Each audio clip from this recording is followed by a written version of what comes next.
Yes, the words, as you may have heard, biological and technological weapon have finally made it to law enforcement and local mainstream media in Florida. This is huge, huge news.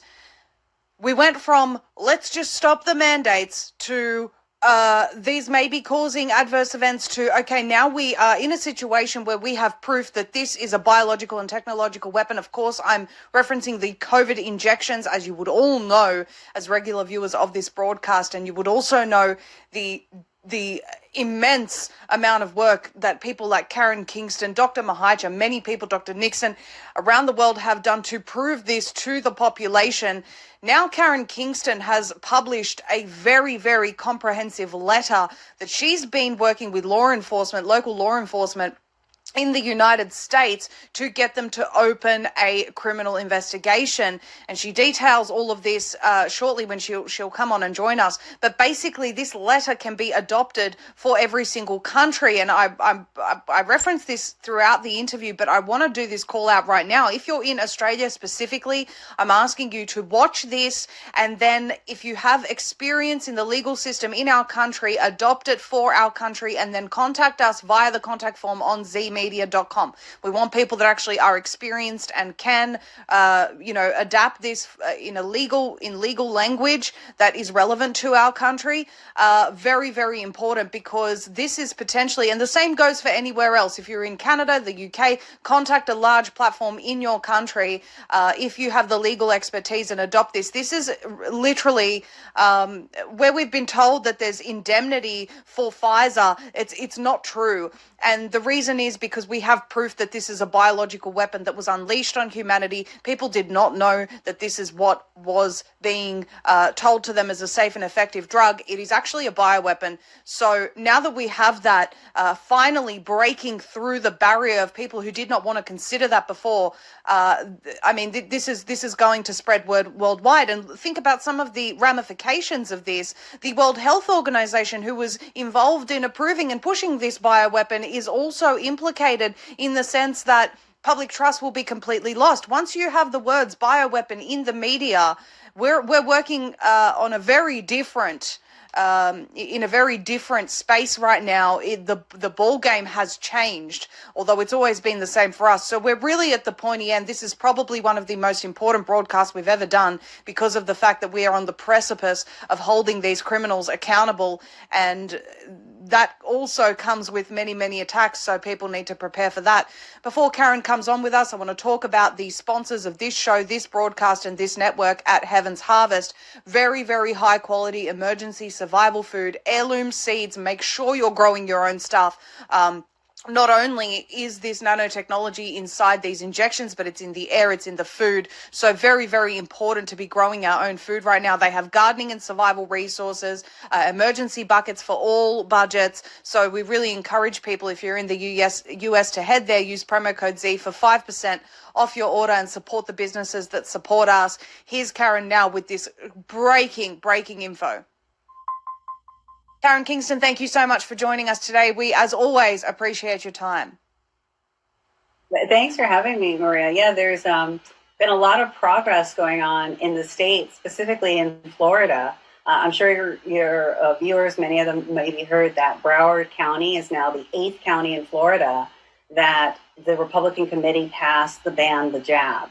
And what's different about when it passed in Broward County is that the local Florida news stations actually covered it, right? So originally when Lee County passed the ban the jab, they couldn't get any PR coverage. Nobody would touch it. So now the Florida media is covering it, and they're even saying the request of Broward County, which I believe is the 10th largest county in Florida, is a direct letter to Governor DeSantis to ban the jab, to ban the shots, because there is clear evidence that the COVID-19 injections are biological and technological weapons. And this is being covered by U.S. local news stations. So that's a big deal.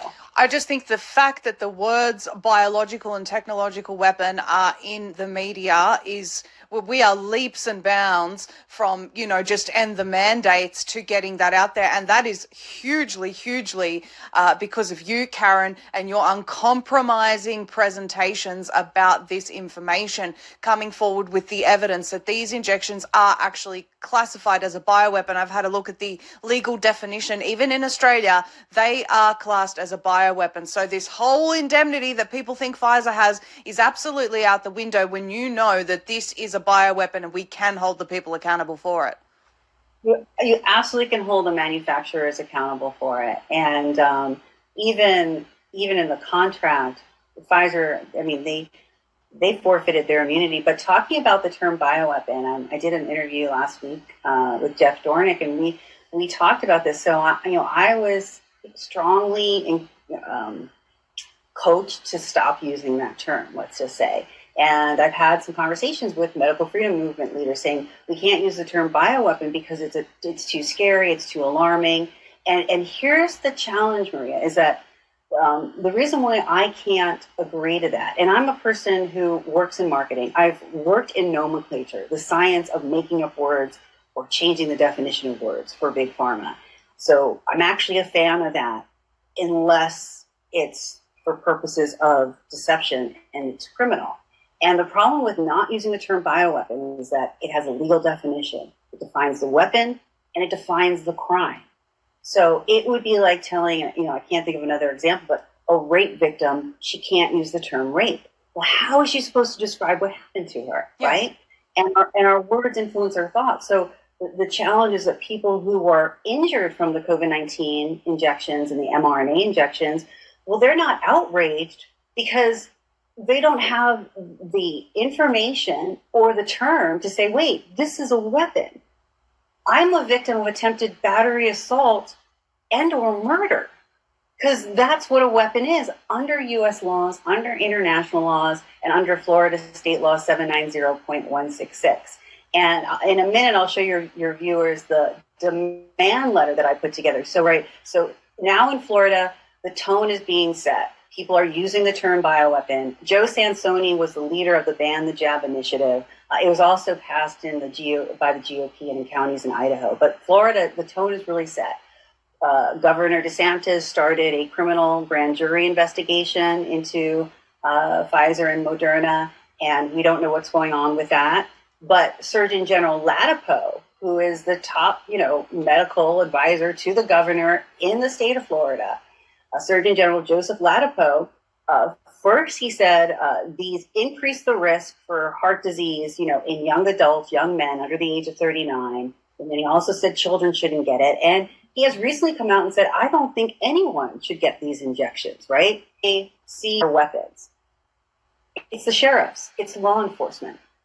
So I put together this demand where I go through 6 pages. It's concise, believe it or not, it's 6 pages of government documents, Pfizer documents, the DoD contracts, NIH peer-reviewed publications, government database information, the FDA and Pfizer saying themselves that they know that these cause this unprecedented amount of disease and they lack vaccine effectiveness, all this information, the fact that Pfizer and the FDA and the NIH all state that these are gene editing technologies, right? And that patent that these nanoparticle gene editing technologies are patented as weapons of biowarfare. So I put the whole thing together, and law enforcement, some of which I've met in the past, and the dialogue is there. They're not turning us away. They said, this is what we need from you next. So they had some very specific clinical questions that I'm working on getting the answers to, and they said, bring us victims. Have the victims come in and file a complaint for attempted battery assault or attempted murder. And that's what we're doing. So we're moving forward. And I'm actually hopeful about this, because this false narrative that there's nothing you can do, Pfizer has immunity, it's none of that's true. Pfizer can't claim immunity under the U.S. laws or international laws for developing a safe biologic, when they ignored all those laws and developed a harmful biological weapon that also uses advanced technologies. By the way, those technologies, either they're class 3 devices that were not disclosed to us that we know are used as weapons, or even at a minimal, just calling them nanotechnology. There's no law in the United States that protects them from using nanotechnology on consumers. The actual way the law is written is that if you use nanotechnology on consumers in the United States and you don't disclose it, you have that right as a manufacturer. But if you harm a consumer, then the liability falls on you, the manufacturer. Right. And I think in Europe, and the laws are stringent, right? That if they did use these nanotechnologies, which we know they did, which are the inorganic materials, trace amounts of things like gold, silver, titanium oxide, graphene oxide, all these things. But we know that they're devices too. Again, they can go after the manufacturer. And then I saw in Australia, they properly talk about mRNA as modified ribonucleic acid lipid nanoparticles, which are new multi-species organisms that are capable of genetically editing cells within an animal or a human. And they're, under Australian law, Pfizer had no business at all releasing these. The regulatory body for genetically modified organisms in Australia made a statement saying that they would have never authorized or allowed the use of Pfizer's mod RNA engineered nanoparticles on civilians in Australia. So I think things are happening. And I'm working personally with law enforcement. Like, I know they're never happy to see me, but I'm showing up, and until we find a brave, heroic sheriff or a deputy chief who will honor their oath to protect the members of their community. And under Florida state law 790.166, it's a weapons law, so it's no different if there was a bomb in a building. Yeah. They have the responsibility to go get it. My letter talks about, in Chicago in 1982, when 7 people died from cyanide contamination in the Tylenol. A mother called the deputy chief of the police and said, "You need to get the Tylenol off the shelves." He goes, "I don't have the authority to do that, right? It's a Johnson & Johnson product." She said, "Oh, yes, you do." And it was a deputy chief in a police department in Chicago that first removed the Tylenol, and then Johnson & Johnson and the U.S. government went, "Oh, we better do something about this." So that's our plan. The legal system, or this model through the local law enforcement that exists in the United States, unfortunately isn't something that we have here. But I really think, and we've been saying for a very long time, because of that system, even people like Todd Callender, Dr. Pete Chambers have said to me, if we can, this is the way to do it here in the United States. If it gets out that this has happened in the US, the whole world, that news will spread to the whole world, and then people can adopt that for their local, whatever their laws are on their land. But don't wait for the US. Everyone needs to be doing their part. So I really want to have a look at this letter, Karen. We'll bring that up right now, and then we can talk about how people can adopt this for them. So this is a demand letter. It's quite literally thousands of hours of research and analysis that I put together. And it goes through the evidence that the COVID-19 injections were never proven they weren't even set up, the studies weren't even set up to prove that they could prevent infection, prevent hospitalization or disease or death, and they were not done under bona fide research. And there's a number of reasons why the research was not legitimate, but the most basic explanation is no one was given informed consent about the harmful outcomes that they knew were going to happen regarding these injections, as well as the ingredients of the vials. And, it's very important to note that Pfizer put into writing to the FDA that the formulations of the lots varied. They told them that in August of 2021. And as you know, that was recently verified by a study out of Denmark across 10 million doses, where they believe about 1/3 of the lots seemed harmless and could potentially just have been a placebo, where less than 5% of the lots caused the most devastating, harmful adverse events, diseases, disabilities, or death. So again, very similar, I would say, to the Tylenol scare, in that if we know that there's variations in these lots, And we know some of them are toxic enough to potentially kill a child or a young adult or disable, someone. And you don't know the difference between the lots, and we don't. We have to just, local law enforcement has to pull all of them. So Yes. This is the name of it. It's this weapon. So again, I believe the truth is a weapon. I believe articulating facts and evidence in adherence to law and citing law properly is a way to defeat evil. And I do believe that will eventually prevail. And we're getting a lot of momentum here, like I said, in the United States and specifically in Florida. It's very encouraging. Very, very encouraging. And one of the things I point out too is we want to seize the shots right away, because we also want law enforcement to order forensics, and then ask that question: where else is this nanotechnology being used that it wasn't disclosed to us?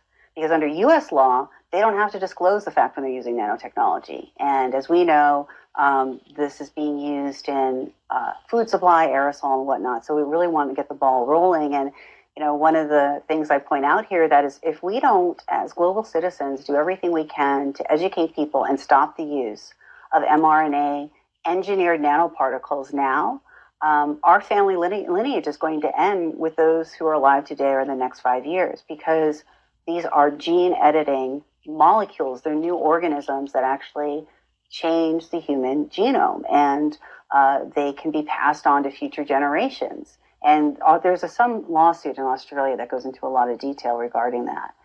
Yes, that's someone that we will also be speaking with very, very soon on that particular topic. The genetically modified aspect of this. So it's going to be interesting to see what comes out of that. I think it's, again, very encouraging to see people trying that angle as opposed to just stop the mandates, or we need to actually present how dangerous these products are.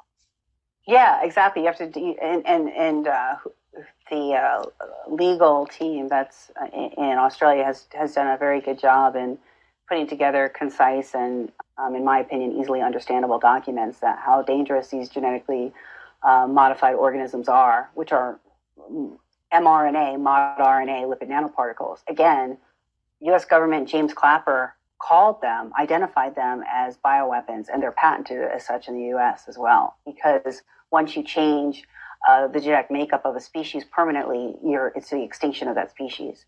Yeah. So the demand letter is to be addressed to law enforcement, specifically the leaders of law enforcement, so a sheriff or a deputy chief. But I'm getting messages from around the globe to say, can we modify this to send it to European Parliament?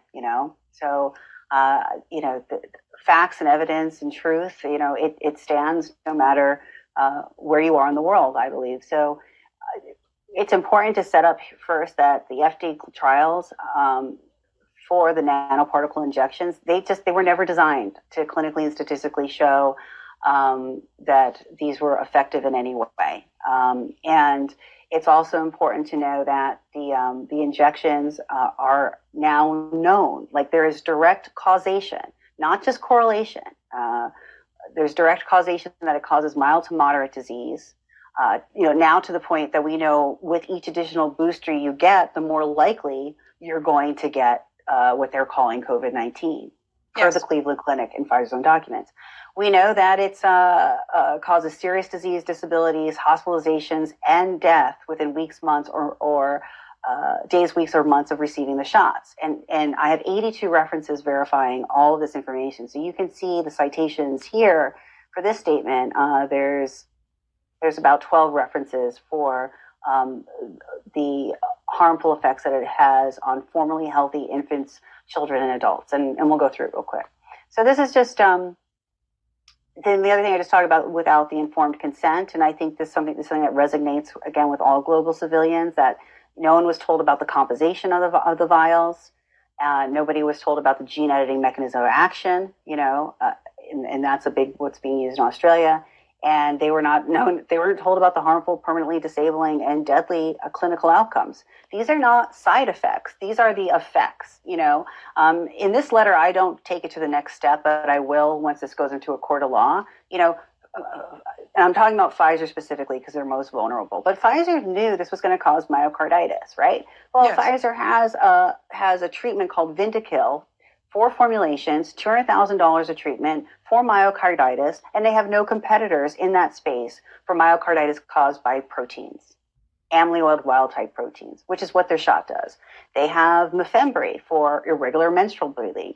They have a product for demyelinating diseases, which is what they knew their shots would cause, deterioration of the nerve cells in throughout your central nervous system and in your brain. And Pfizer has these treatments. Pfizer knew they were going to cause disease, disabilities, and some deaths in order to create new markets for their entire pipeline. So even if we figured out the shots were harming people and they had to get pulled, Pfizer still created numerous multi-billion-dollar markets that were formerly rare diseases. Now they're fairly common, where you've got 1% to maybe 25% of the population having a disease that formerly 0.00001% of the population had. And it's very odd that Pfizer invested in these rare diseases. I did work for Pfizer. I consulted with them. They were very clear they never invested in orphan drugs. They would never do a product that was going to do less than at least $1 billion. And that was decades ago, or a decade ago. And now I'm sure it's in the billions. So they created these markets on purpose, knowing they were going to cause the diseases and knowing people would die. But that's not really important for the seizing of the assets. But I have that evidence from their investor reports. So again, I think it's just important we let the sheriffs and county law enforcement know that these contain engineered nanoparticle technologies. Right? These are technologies, and nobody was really told that they have these technologies, these electromagnetic technologies that were injected into them, even though it's in their labeling, even though it's in the FDA submission, even though it's in the military contracts, peer-reviewed publications, patents, and manufacturer's website. People were told this is basically a biological vaccine, right? They didn't know it contained technologies. Again, what I said is Pfizer violated the Food and Drug Consumer Protection Act and 21 USC. So, and that includes the Childhood Protection Act. So if they violated it and ignored those laws, they can't ask to be protected under them. And one example is when they put in writing to the FDA in their August 23rd approval of their application that the lots vary by number, the formulations vary by number. So that's criminal. And, I think it's important that this is the data from Denmark that I pointed out, that 52 different lots from Pfizer that was administered to 4 million people, with over 10 million doses. They basically showed that these all vary in formulation, and some appeared to be placebo, right? So that is criminal human experimentation. And that means if they put placebo out there, that means they know that the ones that have their formulations in them were toxic. So Karen, is it criminal human experimentation when you've had health officials, for example, Greg Hunt here in Australia, say this is the largest clinical trial ever in history, and people have still gone ahead? If they've said that in the media, is it still criminal experimentation when the people have said, "Oh, okay, this is the largest clinical experiment, I'm going to go participate"? Yeah, because people weren't given informed consent. So people were being told they're being. So the manufacturers did disclose that these were experimental products, but people all thought they were getting the same product. Yes. They didn't know that there could be, 10 or 20 different formulations. They didn't know that when they went in to get a shot that, their brother or sister or their coworker might have gotten a different formulation from the same company. They thought it was just like, oh, okay, it's like when I go and get a prescription for an antibiotic. When I get if it's a certain brand name and manufacturer, you assume that there's consistency in that product across everything. Yes. And so under U.S. and you're also made aware of possible side effects of the product. You're also, made aware of contents of the product. You're not even allowed to see the ingredients list of this product. So there is no informed consent, of course.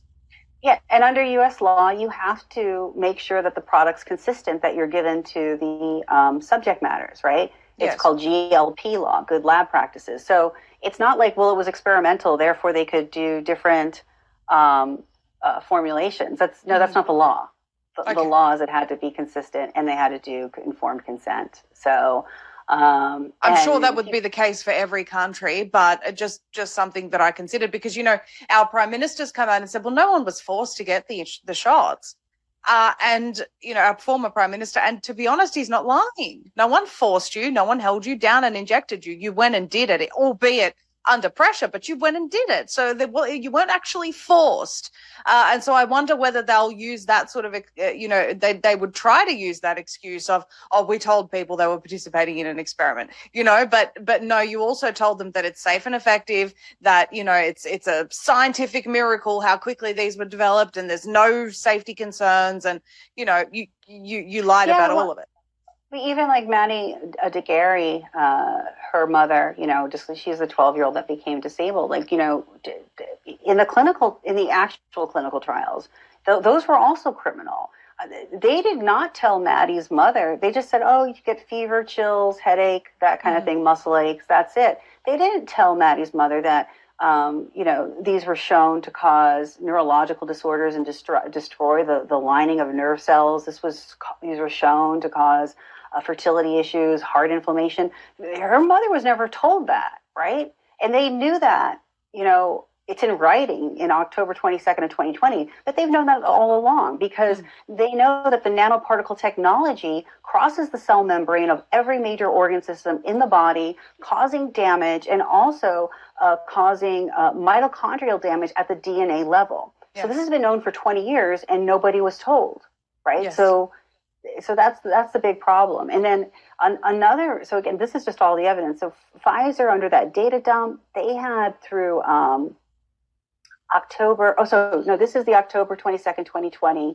And there's all slides and stuff and citations that go with this. The October 22nd, 2020 meeting the FDA had with Pfizer, right? Again, this is what they were supposed to tell every person around the globe. And also, again, Maddie DeGarry's mom in the clinical trials, that they knew these could cause nervous system diseases, convulsions, seizure, paralysis, swelling of the brain, right? They knew all this. They knew it could cause cardiac diseases, heart attacks, heart inflammation, blood and circulatory diseases, blood clotting throughout the body, annihilation of your red blood cells at the same time. And we know that the American Heart Association in 2021 came up with vaccine-induced thrombocytopenia, which is a very bizarre disease where you have blood clotting and your red blood cells also disintegrating at the same time. Yes. They asked the Center for Medicare and Medicaid Services for a reimbursement code to treat it and diagnose it, right? So clearly that's direct causation.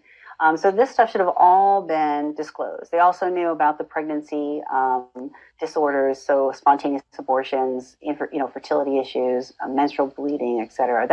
All of this was known and never disclosed. And then, sure enough, Pfizer has a document from June of 2022 where they collected, after they got authorization, and they started using the product, on American civilians.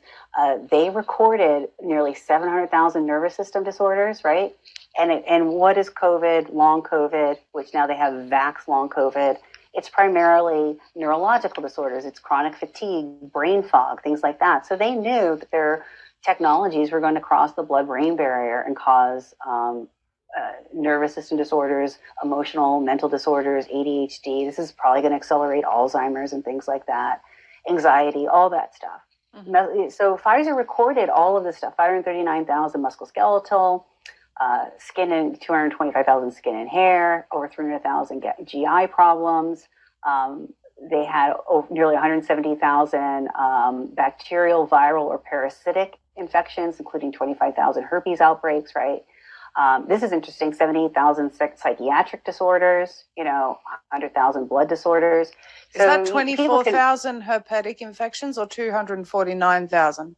I think 24,000. Oh, that's a typo. It's 24,000. Okay. So out of 67,000 bacterial, viral, or parasitic infections, 24,000. I got to fix that typo. 25,000 were herpetic. Now, so I want to explain to people what this is. Like, yes, some of this came from VAERS, right? The Pfizer did pull some of this from VAERS, but not all of it. So I worked at Pfizer, and I when I was a consultant for them, I was in headquarters pretty much daily. Okay, and I worked on a product. You guys probably heard of Viagra, and when people have a serious reaction to a manufacturer's product or their loved one does, a lot of people don't, like, because VAERS is usually used for vaccines. They don't know about VAERS. And many times, believe it or not, like, maybe they reach out to their physician, and the physician says, no, I don't think it was that product, because that's what the physicians always say. They'll call the manufacturer directly, right? So keep in mind that Pfizer had to hire, I think they only said an extra 2,000 people to handle the phone calls that were coming in for people that were calling Pfizer directly saying, I got your shot, this happened, what is going on, right? So this is internal documentation that they got directly from the victims, a lot of it. Yeah, so I just wanted to, people go, where does the information come from? The victims called them directly and they recorded it. And they released it. They just released it, but the document goes through June of 2022. And then this is the VAERS data, which has 17,000 deaths in the United States. So I just pulled the U.S. data for this. And we know from a analysis that was commissioned by Health and Human Services with the Harvard Pilgrim Group that this is likely underreported by 100 times, and Steve Kirsch did an analysis believing that it's underreported by 40 times. Either way, it's clear, if this product, we know it was never designed to prevent infection or protect against disease, and it was not done under legitimate research. This is what it was intended to do. It was intended to cause these diseases. So that's why it's a weapon. I mean, and people need to understand that. If you look at the trial design, if you look at the calculations that they used, if you looked at their exclusion criteria, again, and Pfizer admitted, I think, in front of the European Military Parliament, they were never designed to prove that they were effective in preventing infection. So it's well, then what were they for? And this is your answer. And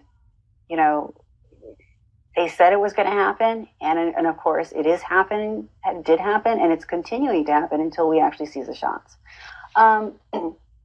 What I cite the DMED data in here, and the reference I use is Senator Ron Johnson's letter to Lloyd Austin. Okay, and he states that there was a 2,100% increase in hypertension, 1,000% increase in nervous system disorders, 900% increase in neoplasm. So those are tumor-like growths, okay, in the esophagus. And the list goes on and on. A 500% increase in pulmonary embolism. And that's what you're seeing from this hydrogel in people's bodies, right? Keep in mind, that's what Diamond died from. She was not vaccinated, but somehow or another developed this strange clot that caused a pulmonary embolism. Wow. So this is in formerly healthy people. How do I know that they were formerly healthy? They were in the U.S. military. They were healthy. Okay. In Pfizer's clinical trials, keep in mind the title of the trial is in healthy individuals, and they were between the ages of 12 and about 70, and there was a 0.1% death rate in them. That's not normal for healthy individuals, and certainly not for children and young adults. Right? That's Absolutely. The average death rate across the United States, with the majority of deaths occurring in people over the age of 85 or 80 and older. The Joint Artificial Intelligence Center, it was available online. I have a copy of the full report, but the DoD reported that and this is in August of 2021. So less than a year in after they rolled this out, beginning in the elderly nursing homes. And they showed that 71% of people who were fully vaccinated had COVID, and 60% of the hospitalizations were. So our U.S. government knew this early on, this data. So again, it's causing the hospitalizations. The CDC just recently published an article where they stated that people who were vaccinated or fully vaccinated and boosted, who were formerly immunocompetent, meaning they were healthy, had an increased risk for hospitalization due to COVID. So that whole story that this decreased risk for severe disease and COVID, there was never anything to substantiate that. And the CDC has finally confessed that as well in writing. I mean, again, these are U.S. government documents, Pfizer documents. Correct. I mean, again, that's right. We're not looking at, mainstream media reports or hearsay. This is actually published now. It's out there by the official, the big pharma company and the government. And the government, yeah. So VSafe is the CDC program called VaxSafe that the CDC rolled out in December of 2020.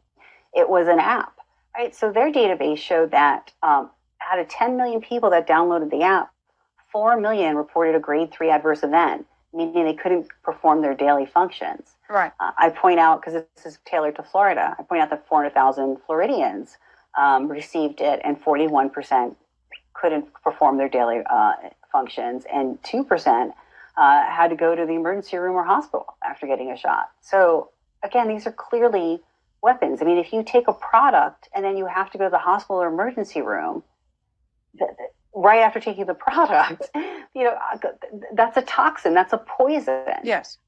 In the state of Florida, that's a weapon. Latipo did an analysis using the Florida government databases and diagnostic codes. He found 16,000 people who died within 25 weeks or 6 months of getting a shot, and they couldn't attribute from sudden cardiac death, and they couldn't attribute the death to having COVID or to having any history of heart disease. So he was saying this is indicative that it's from the shot.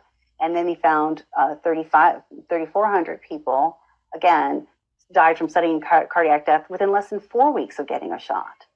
And they didn't have a history of heart disease, and they didn't have a diagnosis with COVID. And his analysis after this was saying, I'm not sure why he just, I guess he had to hedge it, but men under the age of 40 shouldn't get the shots. And now he's saying, I don't think anyone should. And then to support the heart inflammation, cardiac sudden death, I think this was published in JAMA, there was a meta-analysis of 100 studies, regarding cardiac complications, specifically myocarditis, which used to be rare. So they went through 100 studies of myocarditis after receiving mRNA injections, and they found that there was a 1.62% incidence of myocarditis. That's not correlation, that is causation. They're saying If you get the shot, you got a 2% chance now of getting myocarditis. And it's higher for younger people, and it seems to be higher for young men. And the first sign of myocarditis in 10% of healthy men is sudden cardiac death, right? So this is what I put together.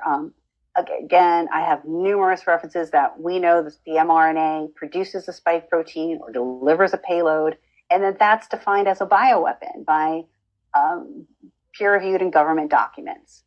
We know that there's excess death around the world. In the state of Florida, it was 200% once Biden put his mandates in July 2021. I went to the Organization in Cooperation of Economic Development, and they have the CDC data on excess deaths. The United States isn't reporting this. It's being reported by an independent third world organization, but they link to the CDC database. CDC recorded 500,000 excess deaths in 2022, Maria. And we have already 65,000 in the first quarter of this year, right? I'm curious, do you have the percentage that translates to? Because in Australia, we're now, I believe, if I'm not mistaken, over 17% excess deaths as of 2023. On average, I think the number of U.S. deaths is it? I thought it was 0.1%. Maybe I'm wrong. No, it's got to be more than that, certainly, because I remember. I know Ed Dowd's. Well, then it's 1%. So then the average deaths in America are 1% before the shots, right? So that would be 3.3 million deaths. It's not. I'll try and find the exact data, the exact number. I know that Ed Dowd's done that they're looking into this. But in Australia, I know it's sitting at over 17% excess deaths so far. So it's absolutely it's not normal. Yeah. Well, what's 1/6 is, so 1/5 is 20%. So 1/6 is around 17%. That would be the excess deaths, because it'd be 500,000 more than 3.3 million. Here we go. I'm looking at, United States for the age group 25 to 44. Excess deaths as of 2022 was 19.84%. Yeah, that was for the younger group. Yeah, so 1/6 I think is around 16 or 17% across all age groups. All age groups. I've just looked at total country USA for 2022, 10.23% excess deaths as of last year. No, astronomical. They fudged those numbers. It's because it's fine.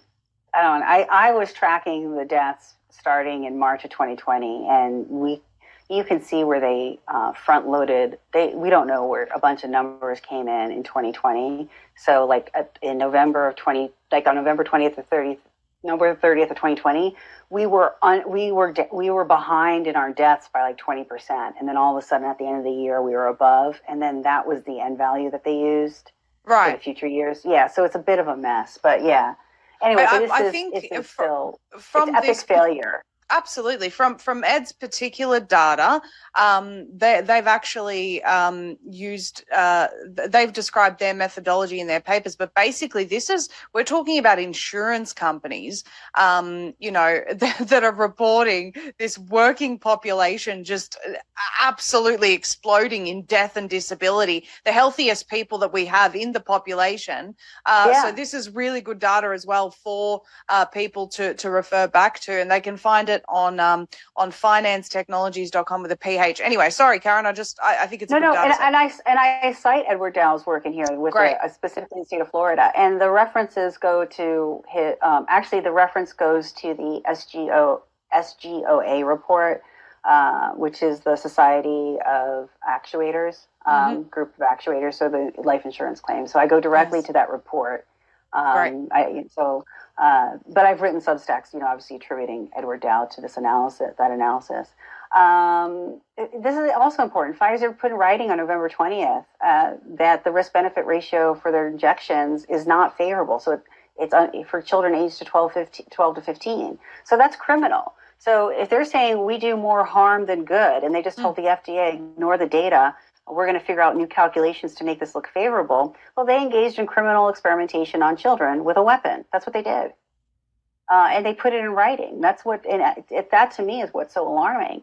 The reason why this letter is so powerful, Karen, is because so much has happened. As you're reading through all of it, it's not information I don't know, but it's a lot of information that I've forgotten.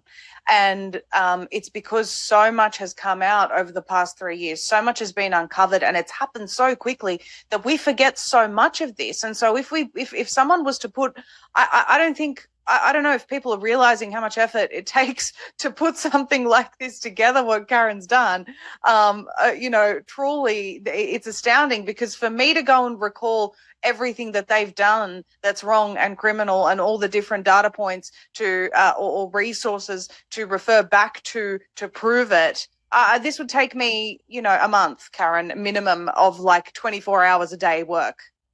Yeah, well, as I was saying, like it's actually thousands of hours of research. Because some of the documents I cite here, like the phase 3 trial, I've read it, I've highlighted it, I've presented it more than 36 times. I know the DoD contract, I know the initial I have it burned in my mind, right? And so that's what I'm saying. Like I know what pages to go to, and so there's about 300, citations. There's 82 citations. There'll probably be about 85 when I'm done, because it'll ask me to add stuff. Where I'll show you, it's page 99 of the IND where they put this formulation. Yeah, so it'll all be there.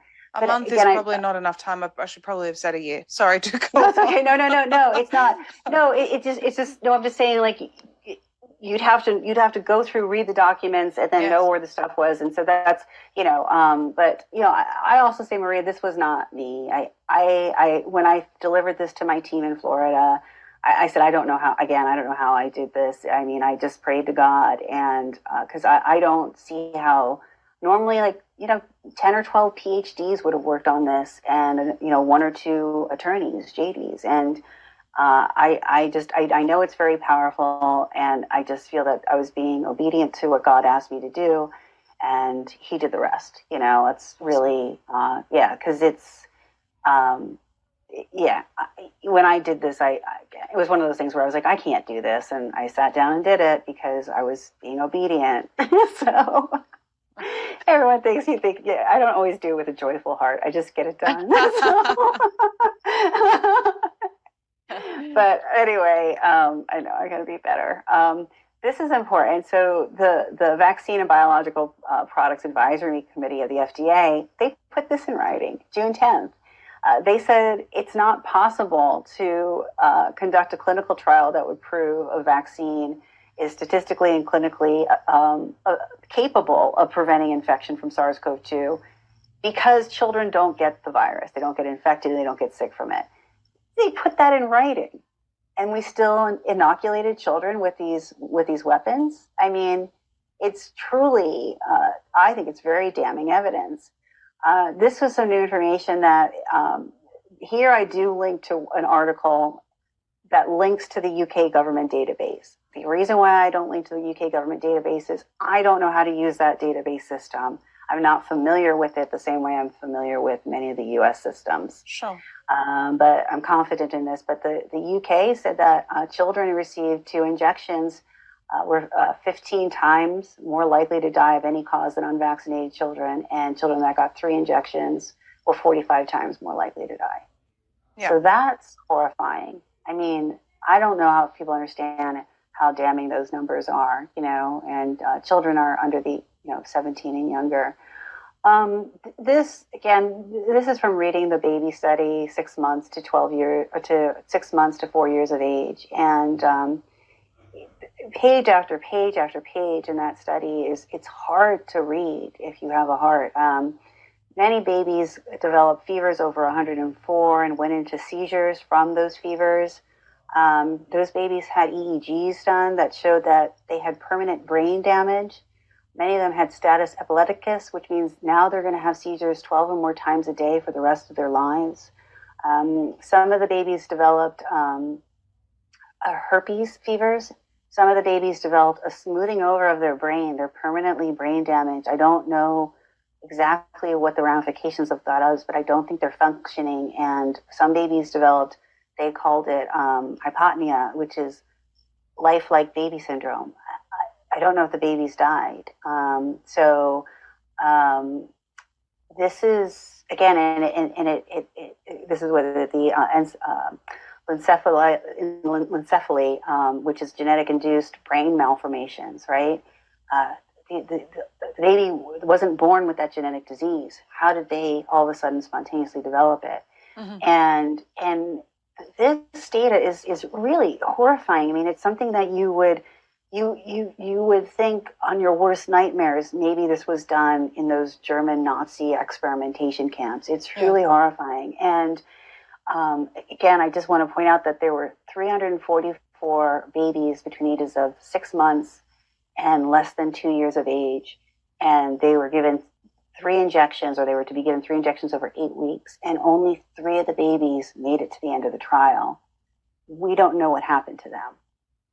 We know reasons for withdrawal are adverse events, admission to the hospital, and death. So we just don't know what happened to them. And I don't know why more attorneys and media outlets aren't demanding to know what happened to these babies. They're babies. They were innocent babies. What happened to them? And Pfizer shouldn't have 75 years, 5 years, or 5 months to get back to us. They have this data. They should get it back to us in 5 days. Yes, absolutely.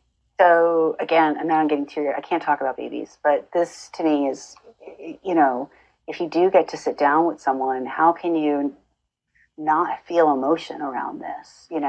Absolutely. The other thing is, the engineered nanoparticles cross the blood-brain barrier, causing demyelinating diseases, right?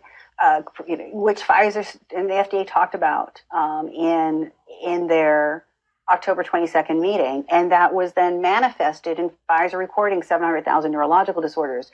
These references here not only include the FDA documents, but it includes peer-reviewed publications that you can find on the NIH website, where they talk about how nanoparticles cross the blood-brain barrier and cause myelinating diseases and cause other neurological dysfunction. So it's not just Pfizer's documents, it's not just the FDA documents, it's also the expert opinions of people who work in neurological disorders and in nanotech. So I think that's what makes my document different too, is that I pull in a lot of peer-reviewed publications from the nanotech industry where they openly talk about doing this harm, right? But nobody talks about the nanotech industry. So that's another powerful agent where you're going to say, okay, you're telling me that the experts in nanotech, they say this is what can happen is you can have serious neurological dysfunction and permanent brain damage is some of the terms that they use. Right. Pfizer and the FDA talk about this. They put it in writing. Pfizer documents 700,000 cases. And now you're telling me that this wasn't intended to cause neurological damage as a neural weapon? You can't say that, and when if a sheriff or someone was to say to you, well, when you read Pfizer's study, they said, oh, well, the 19 deaths, the 0.1%, they didn't attribute it to their shots, and they didn't attribute the neurological dysfunctions to their shots, right? And this study in JAMA with myocarditis said they don't think it's from the shots. And to that I say, did you ever meet a criminal that lied to you? Absolutely. Yeah, right. Like they're gonna say, "Oh, we're killing people." They're gonna say, "No, it wasn't us," right? Of course.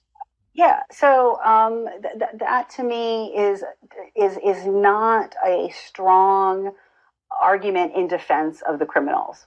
That the criminals said they didn't do it, so it must not be true, right? Mm-hmm. I don't think that's a strong defense. So that's really important because they put it in writing, and then they say, "But it's not from the shot," And when you look at the baby data, I'm sorry, if 341 babies, if they died, or there's no explanation for that. None. Other than this is, it's murder.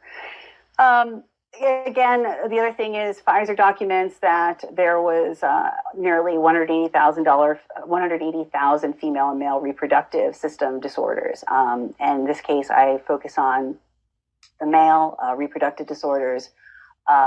And talking about how the nanoparticles specifically affect the male reproductive system. So I reference Pfizer's documents, and then I reference, I think that the title is How Nanoparticles Damage the Male and Female Reproductive System. I think that's one of the peer-reviewed publications that I published. So it's very, very well cited and referenced. The next part, again, I talk about the female, reproductive issues, and then I talk about how the nanoparticles have been shown to do that. I also cite Pfizer's data that was released under FOIA through Japan that shows that the nanoparticles went straight to the testes and straight to the ovaries in the Winster hamster study. So that's also in here. There's so much hard evidence here that you can't throw this out. You know what I mean? Yes. You can't just say there's just one document. It's like, well, no, Pfizer said it, this expert said it, and then Pfizer recorded it. Oh, and so the CDC recorded these harmful outcomes. So it's very well referenced. And and when people go, well, what's the mechanism of action of the harm? I provide that with the peer-reviewed publications on the nanoparticle technology, how they explain exactly how they damage all the major organs and systems in the human body. Right? Now, when you ask what's the mechanism of action to protect against SARS-CoV-2, if you look in Pfizer's document, they say we don't know. But we do know how this causes disease, disabilities, and death across all the major systems of a human. So, Karen, can I ask? Yeah. And what I really would love as the outcome of this interview is for everyone to go to your Substack, download this letter, and adopt it for their own countries. This is essentially what we want. Are all the references included there as well? I don't mean to make you jump ahead, but ultimately we want everyone. So all the references are here, right? Yep. You can see them. What I didn't do, because people criticize me for being too long, is I didn't do the screenshots for every statement I said there, right? Yeah. Because some of the statements have 15 screenshots. Some have 2 or 3. But no, this is everything, right here. And yeah, it's all cited with all the links. Now, there's 2 references that don't have a link because Pfizer took down their initial new drug application from the internet. I have a hard copy of it. I got to find a place to put it up. And there was another reference, same thing. It was like a Pfizer document that was taken down from the internet. So people can go and print every single one of these things and take it to their local law enforcement. Does it? And forgive me, you may have mentioned this at the start. I know that that it's something, the sheriffs can go and seize these products. Essentially, is the aim of this to prove to law enforcement that this is a bioweapon, a crime has been committed, and here's the evidence of the crime? So essentially, people need to adopt that for their respective countries. Yeah, that's the exact point. And then as you go through it, it gets more complicated. Like here, I start going into that they are engineered nanoparticle technologies. I cite some of the references that Australia cited. I need to add one more. But the cation liposome, right, which we know Pfizer talks about on their website, all those references, the original patent for it was to deliver non-human DNA into the cells of human beings. And that non-human DNA was from insects and reptiles. Yuck. So, yeah, it's disgusting. I mean, so the engineered nanoparticles are, this is where I cite some of the Australian study. There are known and unknown risks for integrating non-human DNA into the human genome. We know the spike protein is made of reptilian, insect, rodent DNA, right? It's been sequenced. That's what's being integrated into human cells. I'm sorry to make this horrible face. And we don't know if that's going to then integrate that non-human DNA into the germline. So is it being passed on from parent to child through the egg and the sperm, or through embryonic development if the mother was pregnant? So that's, again, this which is all here. Why you said, I was curious about that timeline that you gave, the 5-year timeline of, essentially extinction of human beings. There are a number of different reasons why that's the case. Is the inserting of other DNA part of that? Yeah, that's what it is. That's the fact that, like, the more I'm reading about the nanoparticle technology, and they're putting it into other injectables and medicines as well, and we know they're putting it into food. And if it, it's not what it does. I hate to say this, right? It's like, it's not like, okay, if some of my cells got this non-human DNA integrated into it, does that mean I'm no longer a human? No, it does not. But if I'm of childbearing age, or going to become of childbearing age, and it's integrated into my reproductive system, and then I and another person that was injected, or my non-human DNA is now dominant, what we give birth to is not the humanity that God created. Karen, are you done with the presentation side of this? Can we go back to, or do you have anything else to show from here? I would just let people know that again, one of the things I do cite in here that's important is that the vaccine nanotechnology, so the mRNA lipid, it is patented as a bioweapon, as an agent of biowarfare, right? I think that's important. So it makes sense that these cause that. And then this is a demand. I don't know what they're going to do in other countries, but in America, you make a demand, and we're going to negotiate what we want the outcomes to be by a certain deadline. And there are ramifications if people don't meet that demand, right?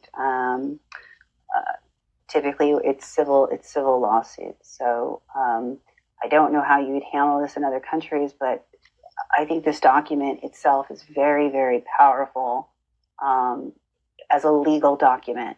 Karen, you recently posted a Policy Horizons Canada document and talking about biodigital convergence. So we actually did a 3-part series going through that entire page and what the thinking of these people is. And then as part of that series, I found this legal document from some years ago that was discussing the difference between, first of all, the moral side, the ethical side of owning human beings and being able to manipulate their brains using programmable technology like we have in the COVID injections, and then the difference between being owned and pwned, who actually now owns that person, or at least the technology inside that person. So say, for example, you have a pacemaker, the manufacturer of that pacemaker owns that pacemaker, but they don't own you. However, when you have something like these very complex technologies that are merging the human with the Internet of Bodies, the Internet of Things, is that human being then owned, or are they just considered pwned, which is a gaming term for essentially hacked? Really, really alarming stuff. And so, this is the stuff that really goes over the heads of a lot of these law enforcement officials. But I think it's the reason why what you've just presented today is so crucial for people to actually start having these conversations with law enforcement. Yeah, so I don't go into that level of detail with law enforcement, but I do point out that these are engineered nanoparticles. Engineered nanoparticles are electromagnetic devices per the FDA. Per the industry, right? And there's an interesting article that I read the other day from one of the nanotech publications where, they were just saying, discussing the bioethics of nanotechnology is an important discussion to have. It would be a travesty if 10 years from now we're still not having that discussion. And that's why it's so important for the medical freedom movement leaders to validate that these injections contain nanotechnology and nanoparticles, right? So I believe there's some engineers in the industry that realize this industry was all developed in secrecy, and now they're realizing, and that was the decision, was if we tell people what we're doing, they're going to say no, right? So we're just not going to tell them. Yes. So it's important to have that conversation, and the concept that people can't find the nanotech in the shots is a little bit crazy, because you're like, well, what are you using to detect it? Because it's smaller than the size of a cell. And because it's so small, that's what makes it toxic, right? That's what allows it to enter into a cell and do the mitochondrial damage at the DNA level. And then, I didn't go into it in this, but, we know CRISPR-Cas9 is being used now too in these injections. And I just did another Substack today on cultured meat. Well, cultured meat uses CRISPR-Cas9 and mRNA lipid nanoparticles, right? It's not meat. They use stem cells and multi-species genetic material, okay, and gene editing to create new organisms that are not from one species, but it looks like a piece of chicken, and they're calling it chicken. Who would want to eat that? Like, it's not meat. It's a new multi-species organism. Yuck. And they go, oh, we just give it nutrients. Those nutrients are things like serum response factor, which is used to grow embryos, or vascular endothelial growth factor, which the body uses naturally for growth of blood and vasculature, as well as cancer tumors, right? It's not natural. They're lying to us, You don't just take a cell from a muscle and they're like, and then we just give it nutrients. So people think, they're putting vitamin B drops on it, and all of a sudden, the word nutrients is that's where their mind goes. Yeah, like, I'm sorry, if I have a filet mignon in my refrigerator and I just put vitamin B and C drops on it every day, it doesn't turn into a second steak in a month. Correct. Yes, I mean, like, they're just lying to us, and it's so important that medical freedom movement leaders say, yes, there are technologies in here. They are smaller than the size of the cell, which is why they went undetected. But because of their size, that's why they are so harmful to human beings, and they can actually disrupt our genome, permanently for future generations. And that needs to be said. And that's why I'm excited that at least Brevard County in Florida, when they wrote to DeSantis, they said that these contain biological and technological weapons. So we're talking about it. Yes. And the other thing is, again, in the United States, if you use nanotechnology, there's nothing protecting the manufacturer.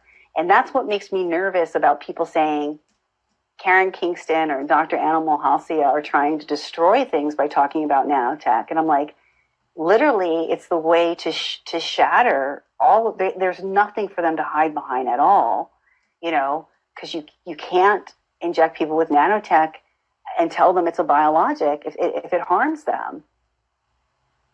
So Yes. these are just important things. I mean, I don't know, Maria, what could happen, and I'm not familiar with the tone in Australia, and if people are willing to share this information, hold rallies, how if they see that this is like we're on the precipice of the extermination of human beings as God created them. Oh, Karen, the appetite for accountability has just increased over time. The people just need something concrete that they can do something with. And so that's why I think this letter is so powerful. I'm going to ask Australians who are watching this, if you are particularly knowledgeable in Australian law. I'm not one of those people, but if you are particularly knowledgeable in our current legal system, or you know people that are, please get together with them, or you get together, adapt this to Australian, to an Australian model, some of the things that are in there that aren't relevant to us, and then contact us through zeemedia.com on the contact form, share a story form, get in touch with us, let us know that you've adapted the letter, and we'll absolutely get it out there, and we'll get people doing something with this. It really is, and really the same goes for every country. If you're in the UK and you have a platform there that's very large, do the same thing there. Share this interview with them, because like we said at the very start of this, the words bioweapon are finally being used publicly. The first time that we had was the Russian Ministry of Defense recognizing Karen's work. People, I don't know if people realize the magnitude of that, knowing that the DOD worked in conjunction with these maniacs to release this bioweapon. And so following that, we've now got certain mainstream media outlets using these words in Florida, local media. These are huge developments. You've got RFK Jr. making some pretty out there statements at the moment relating to the shots. More and more is coming out, and the appetite for accountability is growing. So, Karen, we want to thank you truly from the bottom of my heart, and I'm sure the viewers feel the same. You are one of the most important people of our time right now. I know you don't think that about yourself. I know you. You're such a humble woman, but really everything that you've done is so crucial, and I don't know where the world would be without you. Well, that's what you say. There is one thing I want to emphasize, what Lieutenant General Russian Kiryov had said too. He ordered countries across Asia and Africa and Europe to nullify and void their contract with Pfizer. So he was saying, decouple Pfizer from the U.S. Pentagon and DOD. He said, we need to hold them to account. But he was giving clear instructions. So I think that I don't want people to think, well, there's nothing you can do. You can absolutely hold the manufacturer to account. And that's what I'm encouraging people in the United States to do. Obviously, what are you going to do if you go, in the Australian system to say, oh, the U.S. government and the U.S. military is accountable. There's nothing they can do, but they can bring civil and criminal charges against Pfizer in their country. And I want to be clear, too, in the Brooke Jackson case here in America, that federal judge, so Pfizer said, look, Judge, there's nothing you can do. We're protected under emergency use authorization, right? So you can't even rule on this case. And the judge said, no. If you read the DOD contract, like Karen Kingston did, no, he didn't say that, but if you read the DOD contract, he said, it says here that you may be protected under EUA. He goes, so I decided that you're not protected under EUA. And the judge did rule on that case. So Pfizer, as I've been saying for so long, forfeited their emergency use authorization immunity to be protected behind the U.S. government here in the U.S. I'm sure the laws in Australia and around the world, because they're using this bioweapon technology, nanotechnology, and their contract with the U.S. government says they're acting independent of them, I'm sure you can go after them in your country. I'm positive we can as well. And they, like I said just yesterday, you know, these maniacs have grossly underestimated the absolute mental fortitude and resilience of people that know that a crime has been committed and are going to prove it. And I am seeing that people are just, they're not going to stop, Karen. They're not going to stop until accountability is seen. I'm one of those people. I know you are too. I know that the viewers of this broadcast are as well. So I'm asking everyone who's watching this today, share it with everyone that you know. This is probably one of the most important broadcasts we've ever done, because to date, I have not seen a document like this that Karen's created. And again, the call out, if you are in Australia and you do have experience with our legal system, please modify the letter and get in touch with us via zeemedia.com. We will absolutely work with you as much as we can to get this out. Karen, thank you very, very much. The link for Karen's Substack is in the description below. You can subscribe to that, support her work for a minimal fee as well every month for someone who's literally serving the entirety of humanity. Where else can people find you, Karen, apart from your Substack? Substack's the best place. You can go on Twitter or Getter, but Substack's really the best place to engage with me. And on the Stu Peters Network, I'm on regularly as well. So. Thank you so much, Karen. We really appreciate it. Thank you. Part of the evidence that Karen has been asked to obtain is victims of the mRNA COVID injections in Florida. That's also on her Substack. So please do, if you are a victim or you know a victim, please get in touch with Karen to help her collate this evidence for law enforcement. I'm again asking people who are able to support Karen's work through a Substack subscription. She is doing literally some of the most important work in the world today. So if you are able to support her, please do that. Consider subscribing to her Substack and giving her that ongoing support. This document that she's created literally is thousands of hours of work, and a legal representative would have charged unimaginable amounts for it, and she's putting it out there for the world. So we do appreciate her help. Now, I want to talk about the fact that, yes, we are at the pointy end, as I said at the start of this broadcast, which means that the globalists will go to extreme efforts to silence us. Possible cyber attack, possible blackout. We just don't know what they're going to do in response to this, all of this coming out. It's very, very evident that we're not giving up. We are going to come after these people the right way. And that means that when criminals are backed into a corner, they could do really unpredictable things. So please, if you're in Australia, prepare with Survival Supplies Australia, the #1 provider in our country for all of your survival needs, including first aid kits, emergency food, 25-year life water. They are really, really fantastic. They've got the largest range in the country. And also, if you're in Australia, we've got a very, very great promotion this month from Stockman Steaks. This meat is guaranteed non-GMO, it's antibiotic free, grass-fed, and they guarantee mRNA free as well. For the month of July, if you spend $200, you receive 1 kilogram free of beef mince. If you spend $300, you receive 2 kilograms free of beef mince. And if you spend $500, you receive 3 kilograms free of beef mince. Their meat is delicious. I eat it exclusively, and they have a range of different boxes and box types. You can order a jumbo box as well, where you pick different types of meats. I like to do that.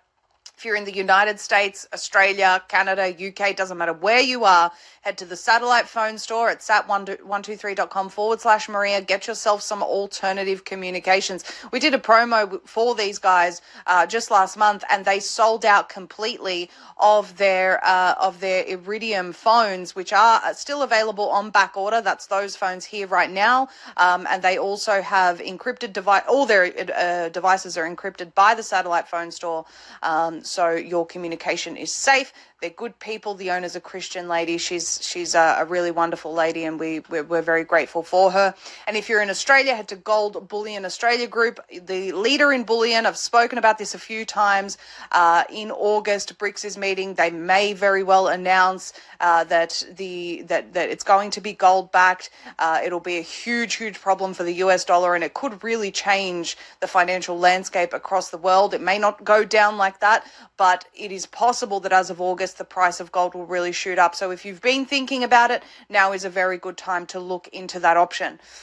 Parallel economy while we fight is really the only solution, and supporting these businesses that don't agree to the agenda. I put up a post the other day about one of the mascara products that I've been using for years.